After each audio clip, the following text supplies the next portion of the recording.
자, 오늘은 종려주일입니다. 이날은 예수님께서 예루살렘에 입성하시던 날을 기념하는 그런 날이기도 하고, 오늘부터 이제 시작해서 이제 고난 주간이 시작이 되죠. 내일부터 시작이 되죠. 예수님께서 입성을 하시던 그날에 사람들이 종려나무 가지를 들고 나와서 환호를 하고 호산나 그랬기 때문에 이 날을 이제 종려주일이라 그렇게 이름을 붙인 거예요. 영어로는 팜 선데이. 자, 우리 마태복음으로 갑니다. 마태복음 21장 1절과 2절로 갑니다. 시작. 그들이 예루살렘에 가까이 가서 감람산 벳박에 이르렀을 때 예수께서 두 제자를 보내시며 이르시되 메인 나귀와 마주새끼가 함께 있는 것을 보리니 끌고 오라. 여기 벳박에라고 하는 동네가 나오는데 요 이름이 히브리어로는 익지 않은 무화과의 집 이런 뜻입니다. 예루살렘에서부터 약 1km 정도 떨어진 지점에 있는데 예루살렘 가기 전에 마지막 정류장 같은 느낌의 그런 동네였다고 해요. 그리고 여기 벳박의 위치가 감람산이었다 이렇게 되어 있는데 감람산이라는 것은 영어 번역으로 하면 올리브의 산입니다. 올리브가 많이 나는 곳이기도 하고 근데 이 감람산이 구약 성경에서는 아주 좀 의미심장한 위치이기도 해요. 성경 한번 찾아봅니다. 스가랴서 14장 4절과 5절 구약 성경 1325쪽 구약 성경 1325쪽입니다. 스가랴 14장 4절에서 5절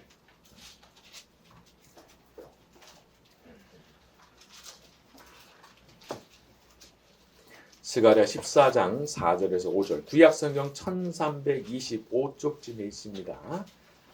1325쪽 스가랴 14장 4절과 5절 그날에 시작 그날에 그의 발이 예루살렘 앞 곧 동쪽 감람산에 서실 것이요 감람산은 그 한가운데가 동서로 갈라져 매우 큰 골짜기가 되어서 산 절반은 북으로 절반은 남으로 옮기고 그 산 골짜기는 아셀까지 이를지라 너희가 그 산 골짜기로 도망하되 유다 왕 우시야 때에 지진을 피하여 도망하던 것 같이 하리라.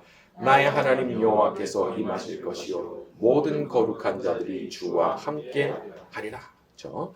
자, 여기 보게 되면은 4절에 그날에 그분의 발이 거기 서실 것이다. 그의 발이 감람산에 서실 것이요.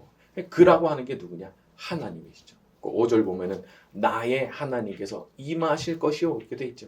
그러니까 하나님께서 마지막 때에 이 땅에 오셔서 서시게 되실 곳이 바로 그 산이다 이제 그런 뜻이에요. 그러니까 예수님께서 이 자리에 오셨다고 하는 것은 굉장히 이제 의미가 있는 거예요. 왜냐하면 예언의 성취이기 때문에. 우리 마태복음으로 돌아가세요. 자, 스가랴서 그대로 꼽아두세요. 나중에 한 번 더 찾으니까. 자, 마태복음으로 돌아가면 예수님께서 이 벳박에 이르시고 나서 제자들에게 지시를 내리시는데 2절을 보니까 맞은편 마을로 가가지고 메인 나귀와 나귀의 새끼 있는 걸 보게 될 텐데 그걸 내게로 끌고 오라 말씀을 하십니다. 여러분 예수님은 무계획으로 움직이시는 분이 아니십니다. 되는 대로 내키는 대로 기분 따라서 움직이시는 분이 아니신 거예요. 정확하게 예언의 성취를 이루셔야 되는 동네에 딱 도달하시고 그 동네에 도달을 하시니까 너희는 가서 이제 이런 일을 해라고 지시를 해주셨거든요. 예수님께서 우리 삶에 개입하시는 것도 사실 비슷한 측면이 있는 거예요. 벳박에 도달하기 전까지는 예수님께서 제자들한테 미리 언지를 주신 적도 없고 이런 일이 있게 될 거야 지시를 해 주신 적도 없어요. 그런데 벳박에 딱 도달하시니까 거기 가서야 할 일을 말씀하시거든요. 근데 우리한테도 마찬가지인 거예요. 예수님께서 내가 이렇게 길을 가고 있는데 아무 말씀이 없으셔. 참 답답한 거예요. 왜 나한테 이렇게 말씀이 없으실까? 자, 왜 그러냐? 아직 벳박에 도달이 안 됐어요. 그럴 수 있는 거예요. 그러니까 예수님께서 생각하시는 어떤 지점이 있거든요. 거기까지 가야 돼요. 가야지 그때부터 지시를 주실 텐데 아직 도달이 안 됐기 때문에 그렇게 우리한테 아무 말씀이 없으실 수가 있는 거거든요. 자, 그럼 우리가 어떻게 해야 돼요? 여러분 우리는 거기 도달할 때까지 묵묵하게 하루하루를 믿음으로 사는 거예요. 여러분 매일이 드라마틱하지 않아요. 어떤 분들이 매일매일이 드라마틱한 것처럼 막 간증을 한다고 해서 그걸 다 받아들이시면 안 돼요. 그분들이 몰라서 그렇지 그런 드라마틱한 일들이 계속 벌어지는 것은 한정된 기한이 있어요. 경험으로 보면 그래요. 그게 계속되진 않아요. 훨씬 더 많은 날들을 우리는 아주 묵묵하게 예수님께서 아무 말씀하지 않으셔도 그냥 묵묵하게 하루하루를 잘 살아나가야 돼요. 그게 훨씬 많기 때문에. 하지만 어느 순간이 딱 오면 우리가 배박에 도달하게 되면 예수님께서 그때는 드라마틱한 일을 이루시거든요.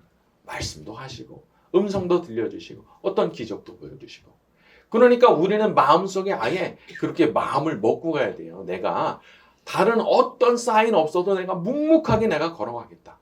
내가 믿음으로 예수님 믿고 분명히 때가 되면 나한테 말씀하실 거니까 제가 믿음으로 하루하루를 살아가겠습니다. 그런 결심을 가지고 살아가야 되는 거예요. 자, 하지만 그럼에도 불구하고 우리 예수님께서 우리를 정말 사랑하신다는 그 사실 그리고 분명히 때가 되면 침묵을 깨고 나에게 말씀하실 것이라는 그 사실을 믿고 살아가는 저와 여러분이 되기를 바랍니다. 자, 우리 3절부터 5절로 갑니다. 만일 시작. 만일 누가 무슨 말을 하거든 주가 쓰시겠다 하라. 그리하면 즉시 보내리라 하시니 이루려 하심이라. 일러스되 시온 딸에게 이르기를 그는 겸손하여 낙이 곧 멍에 매는 짐승의 새끼를 탔도다 하라 하였느니라. 자, 이 부분도 예언의 성취가 등장을 합니다. 4절 보니까 선지자를 통하여 하신 말씀을 이루려 하심이라 요거 돼 있죠. 요 내용이 어디냐면은 스가랴서 9장 9절입니다. 구약성경 1320조. 아까 우리가 봤던 스가랴서 9장 9절로 갑니다. 1320조. 자, 시온에 따라 이렇게 가죠. 자, 1320조 스가랴서 9장 9절 시작. 시온에 따라 크게 기뻐할지어다. 예루살렘에 따라 즐거이 부를지어다. 보라 내 왕이 내게 임하시나니 그는 공의로우시며 구원을 베푸시며 겸손하여서 나귀를 타시나니 나귀의 작은 것 곧 나귀 새끼니라. 이 왕이신 메시아께서 오시는데 얼마나 겸손한 분이신지 나귀를 타고 오신다는 거예요. 심지어 나귀의 작은 것, 그 새끼니라. 세상은요 말을 좋아합니다. 군마라고 이렇게 번역을 하는데 워홀스, 전장을 누비는 그런 말들 있잖아요. 여포가 타던 적토마 같은 거 얼마나 멋있겠어요. 그러니까 이 세상에 힘 있는 사람들, 뭐 장군이고 왕이고 그런 사람들은 나귀를 타지 않아요. 말을 타지. 내가 왜 없어 보이는 나귀를 타요? 안 타고 말지. 자, 그런데 우리 예수님께서는 오히려 나귀를 타셨거든요. 그것도 작은 것, 새끼 나귀를 타고 오셨다는 거예요. 생각을 해보면 우리 예수님께서 이 땅에 태어나실 때도 그 베들레헴에서 그 여관에 말 구유에 누이신 거잖아요. 그러니까 우리 예수님께서는 뭐 위풍당당하게 보이고 자신감 있게 보이고 이거 하나도 마음에 없으신 거예요. 대단해 보이는 거, 엄청나 보이는 거 예수님 관심 없으신 거예요. 그냥 한없이 겸손하신 거예요. 그래서 저는 이 부분을 묵상하면서 참 저 자신을 이렇게 돌아보게 되더라고요. 야, 나는 정말 우리 예수님 같은 그런 정신을 갖고 있나? 우리 예수님 같은 마음을 내가 정말 가지고 사나? 세상을 살아가다 보면 우리가 어느새 이 세상의 정신에 물들게 되는 경우가 참 많죠. 나도 저 사람처럼 높아지고 싶고, 나도 저 사람처럼 화려해지고 싶고, 나도 그러면서 늘 높은 데를 바라보는 것. 하지만 우리 예수님의 선택은 다르셨죠. 오히려 겸손의 왕으로서 작은 나귀 새끼를 선택하시고 가난한 집에 태어나셔서 말 위에 누이시는 것도 그냥 기꺼이 다 받아들이신 거예요. 여러분, 이거는 겸손이 없으면 불가능한 겁니다. 근데 우리 예수님께서 그런 겸손으로 사셨거든요. 하나님의 아들이시지만 높은 거 바라보지 않으셨어요. 내가 누군지 알아? 그런 말씀 없으셨던 거예요. 얼마나 당신을 낮추시기로 결심을 하고 사셨는지. 우리가 평생을 살아갈 때 우리 예수님같이 겸손한 마음으로 살아가는 저와 여러분이 되기를 바랍니다. 자, 또 한 가지 보고 싶은 부분은요, 3절입니다. 만일 누가 무슨 말을 하거든 주가 쓰시겠다 하라. 분명히 모르는 동네 가가지고 제자들이 나귀하고 나귀 새끼를 풀잖아요. 그럼 그 동네 그 나귀랑 그 아는 사람들이 있을 거 아니에요. 당신 뭐 하는 거예요? 물어보겠죠. 그런데 예수님께서 참 이게 무슨 말씀이지 싶은 그런 지시를 내리시는 거예요. 누가 물으면은 주가 쓰시겠다 하라. 야, 이게 참 이게 무슨 말씀이야? 그러면 그 사람들이 납득을 할까? 그런 의미를 절로 드는 그런 말씀이거든요.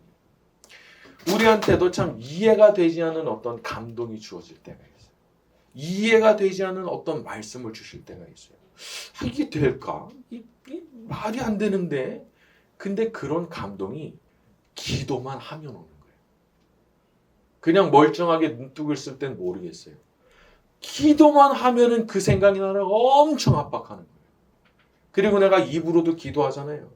근데 내가 원했던 기도가 아니에요. 나는 원래 A를 기도하려고 그랬거든요. 근데 입에서 자꾸 B가 나와, B가. 여러분, 이거 의미가 있는 거예요.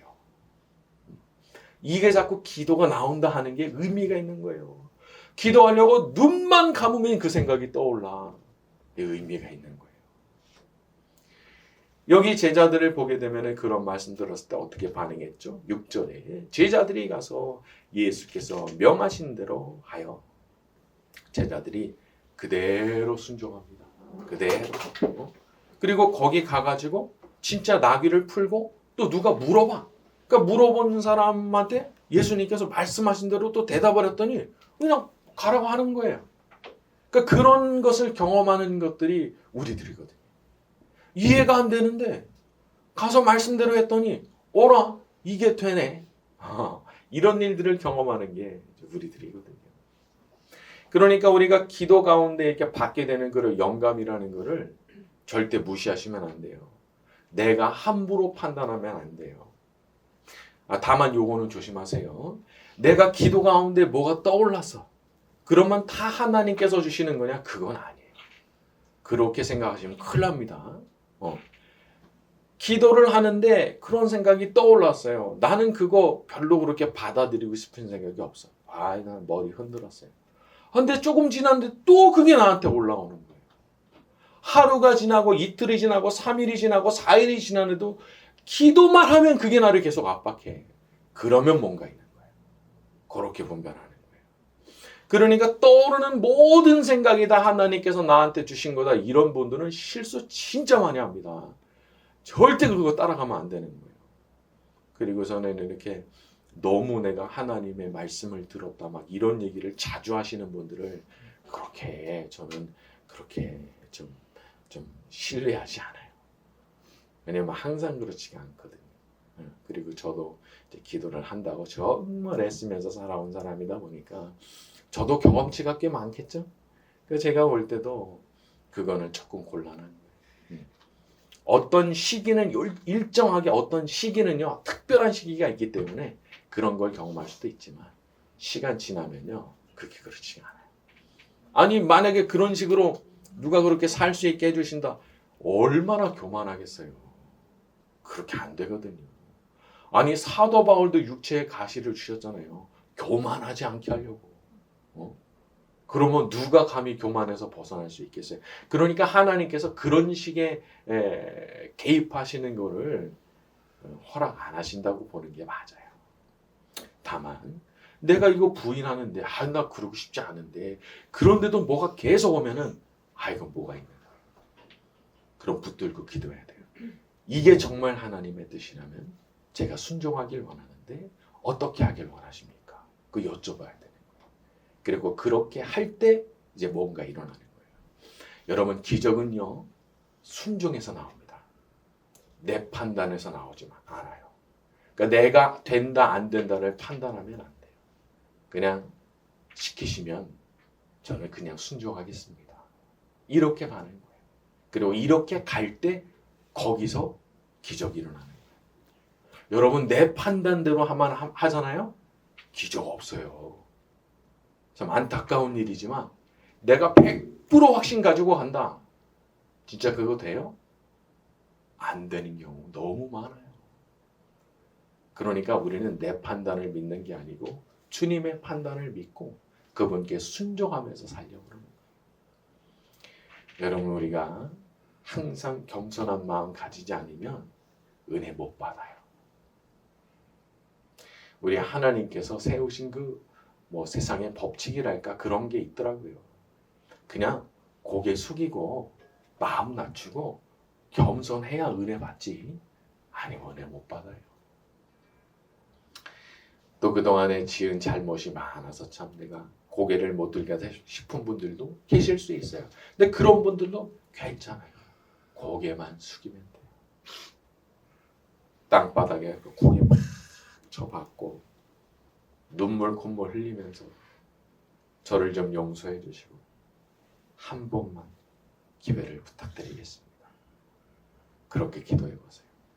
하나님께서 어떻게 응답하시는지.